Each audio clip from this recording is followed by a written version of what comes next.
The horrifically questionable cliché of the questioning cliché takes us from a shrug we can't shrug off to a hug we mightn't want to. We also mightn't want to wig out in a wig like this. Only Wiggy Ziggy Stardust and Annie Lennox would dare mull it over as a comb-over, and even then they would surely do so gingerly. However, orange coiffures shorn, here they are, a peerless pair united. Umber ambles, ambers ambles. Don't mock the frock, the Aberdonian artiste comprehensively outcoals the cockeyed cosmetics of our Bodash Rakais at 1992's Freddie Mercury tribute concert.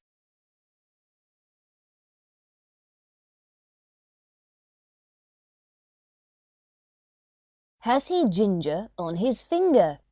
This is not rude at all, unless I mention Biggles and Ginger Hebblethwaite's men-shunned unmentionables.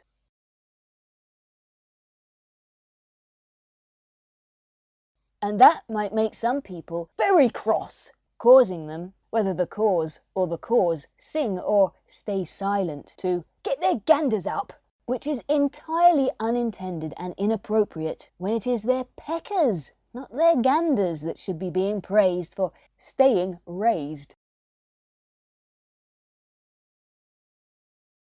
Here is a pecker. Oh, good morning, Mr. Tyler. Keeping his pecker up by getting down.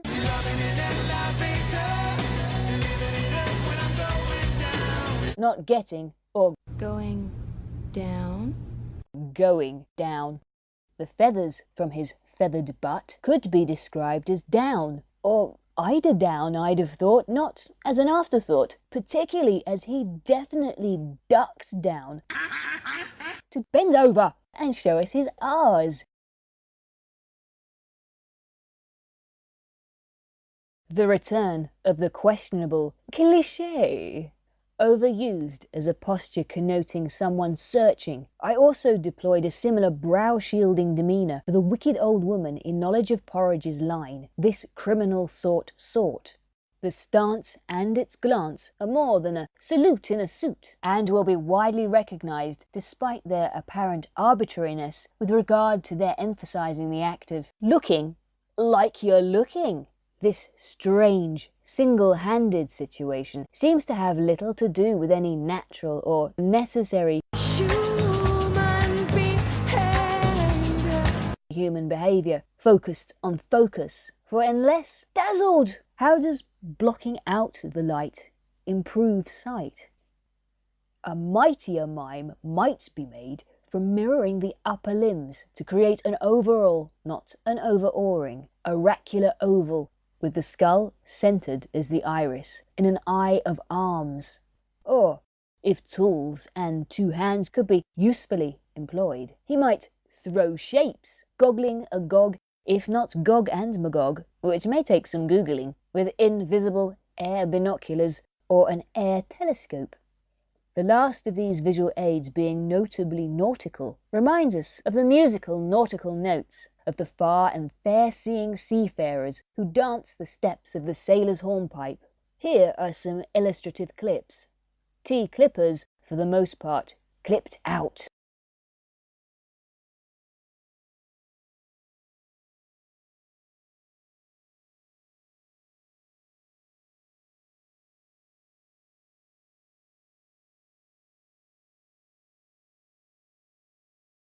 Perhaps it is that very in-the-rigging jigging that encultured us to accept the protracted stylised salute as an exaggerated signifier of a folksy, surely shore-seeking, cussing, sea-king, forecastle focuser.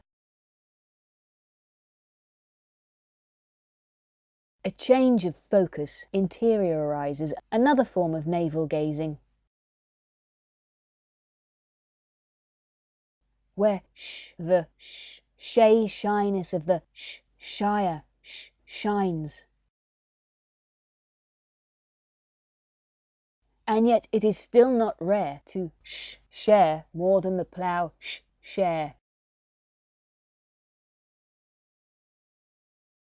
He is neither sucking his thumb nor thumbing his nose, but I like to pretend. Pretentious, moi.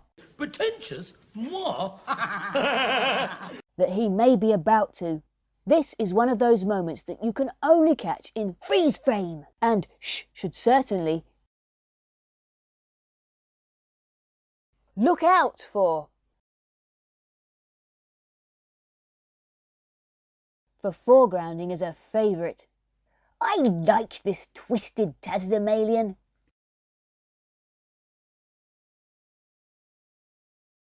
More than he likes himself.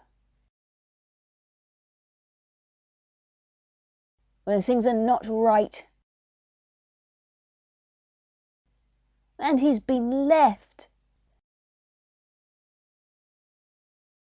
to face the consequences of the horrifically questionable cliché of following